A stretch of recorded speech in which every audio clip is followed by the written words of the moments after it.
안녕하세요. 친절한 경희씨입니다. 오늘도 친절한 꿀팁 알려드릴게요. 해도 끝이 없는 그 청소 어떻게 하면 좀 더 쉽게 효율적으로 할 수 있을까, 이 영상 끝까지 봐주세요. 보통 천연세제라고 하면은 베이킹소다, 구연산, 그 다음에 과탄산소다 다들 사용하고 계실 겁니다. 저 역시도 빨래할 때마다 세제 양을 반으로 줄이고 베이킹소다를 그 세탁기 세제통 속에 넣고 지금까지 빨래를 해왔고요. 그래서 저도 자주 사용하는 세제이긴 해요. 근데 오늘은 제가 그런 거 생략하고 과탄산소다에 대한 이야기를 해보려고 해요. 어느 날 우리 딸이 이러는 거예요. 딸이 이제 결혼한 지가 얼마 안 되다 보니까 밥하는 게 서툴어서 압력밥솥이 새카맣게 탔다라는 거예요. 그래서 제가 어떻게 하면 좋겠냐고 해서 제가 갖고 오라 그랬어요. 그걸 가지고 와서 제가 어떻게 했을까요? 과탄산소다 어른 숟가락으로 한 숟가락 넣고 그 새카맣게 정말 너무나 굵게 새카맣게 탄 그 솥단지를 그냥 물에서 끓이기만 했어요. 그랬더니 어떻게 됐을까요? 그냥 아무것도 없어요. 흔적도 없어요. 그냥 물만 커피 색깔로 변했을 뿐. 너무 쉽지 않아요? 저도 옛날에는 못 모르고 막 닦았어요. 제가 오늘은 저희 경험을 이야기해 드릴게요. 그냥 뭐 pH 수치가 뭐 어떻다 이런 얘기 다 생략하고, 그런 거 아시려면 네이버에 찾아보시면 아주 다 친절하게 알려주는 것이 또 있으니까요. 저는 그냥 쉽게, 늘 그러잖아요. 저는 쉽게 하는 방법을 좋아하니까요. 그래서 쉽게 따라해 보시라고 이야기하는 거예요. 주방 청소 제일 어려운 게 뭐예요? 기름때잖아요.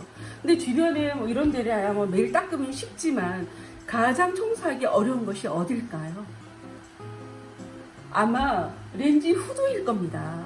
저 같은 경우는 렌지 후드를 그래도 다른 분들보다는 좀 자주 닦는다라고, 닦는데도 불구하고 며칠 전에 뜨거운 물을 이렇게 붓기만 했어요. 붓기만 하는데 그냥 그때가 완전히 소사골 국물 뭐 삶은 것처럼 막 뽀얗게 일어나는데 정말 저도 깜짝 놀랐거든요.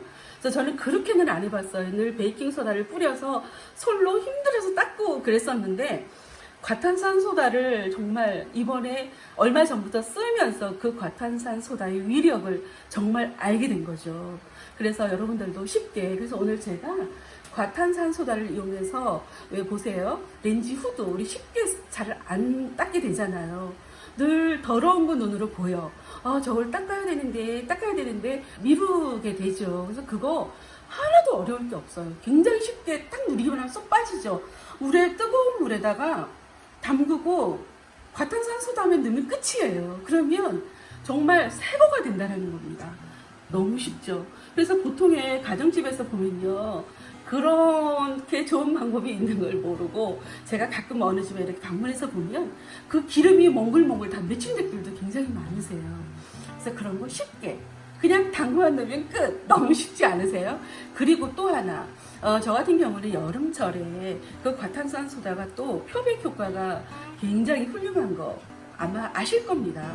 여름에 보통 보면은 왜 하얀 린넨 소재의 어떤 그런 블라우스, 남방이라 그러나 그런 거 많이 입으시죠. 근데 보면 땀을 흘리다 보면은 그 부분이 누렇게 변해요. 그래서 드라이 클리닝을 맡겨도, 클리닝을 해가지고 가지고 왔는데도 깨끗하게 만족스럽지가 못한 적이 있었거든요. 근데 지금은 저는 드라이 클리닝 안 맡겨요.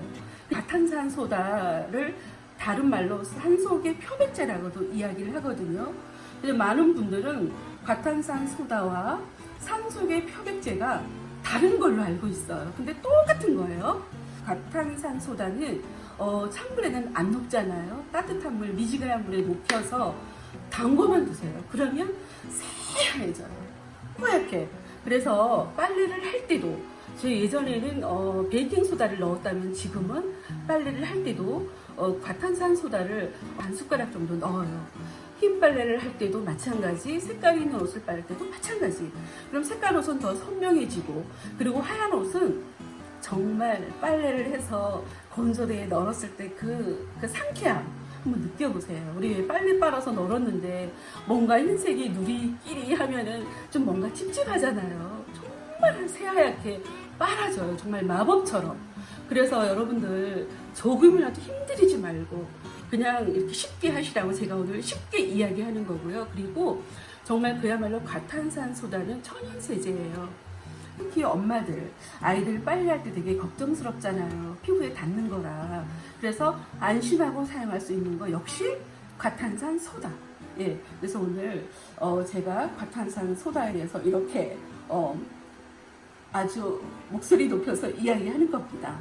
그래서 오늘 렌즈 후드를 빼서 이렇게 뜨거운 물을 담갔을 때 어떻게 기름때가 어떻게 변화가 되었는지를 보여드리도록 할게요.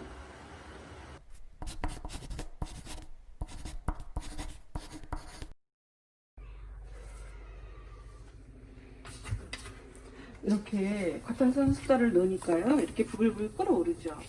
그래서 여기서 이렇게 부글부글 끓어오르는 이런 과정에서 이렇게 물하고 과탄산 소다가 만나면서 어떤 활성 산소가 나와요. 그래서 사람들은 또 산소가 나오니까 마셔도 될 거라고 생각하기 쉽겠지만 여러 가지 오염, 기름기 이런 거 있는 것들을 이렇게 넣게 되면요, 얘가 이렇게 같이 이렇게 되면서 여기에서 오염 물질과 함께 섞여지면서 여기서 나쁜 기체가 이제 발생하게 되죠. 그걸 우리가 마시면 안 되기 때문에 고무장갑 꼭 끼셔야 되고, 그다음에 마스크를 꼭 껴야 된다는 거. 예, 그걸 기억하고 계세요. 그리고 환기는 꼭 시켜야 되고, 창문을 열어놓고 하면 훨씬 더 좋겠죠.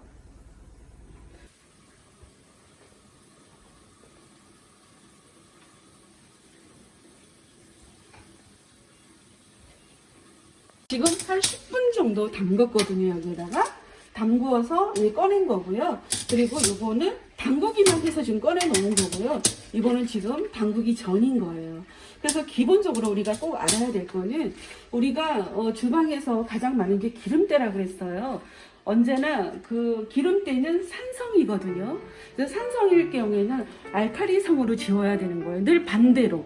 네, 알칼리성 때는 산성으로, 산성 때는 알칼리성으로. 또 찌든 때가 어디 있어요? 보통은 욕실에서 곰팡이, 그리고 그 새카맣게 변한 줄눈, 그런 걸 없애는데도 굉장히 탁월한 효과가 있어요. 그래서 저 같은 경우는 그렇게 오염도가 심하지 않으니까 늘 이렇게 좀 세정력이 약한 베이킹 소다를 많이 썼는데요. 저는 오히려 과탄산 소다를 더 권장합니다. 여러분들 과탄산 소다로 청소하시고요. 그렇게 보면 아마도 이제 베이킹 소다보다는 과탄산 소다를 더 많이 쓰실 것 같아요. 빨래를 할 때도 어떤 세정 효과나 살균 효과도 있다라고 하니까요. 잘 한번 활용하시면 좀 더 우리가 쾌적하고 좀 깔끔한 공간에서 생활하지 않을까라는 생각이 들어요. 그리고 또 사실 자꾸 강조하고 싶은 게, 저 같은 경우는 늘 청소를 다른 데는 깔끔하게 하는데 제일 하기 싫은 데가 사실은 렌즈 후드예요.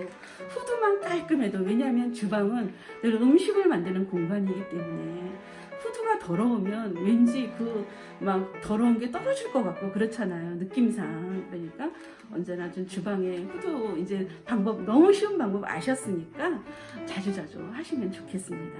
오늘 여기까지 과탄산 소다 이야기를 해보았는데요. 어떠셨어요? 너무 어렵지 않으셨죠? 제가 쉽게 실제로 제가 살아가는 모습 하는 거 그대로 보여드린 거예요.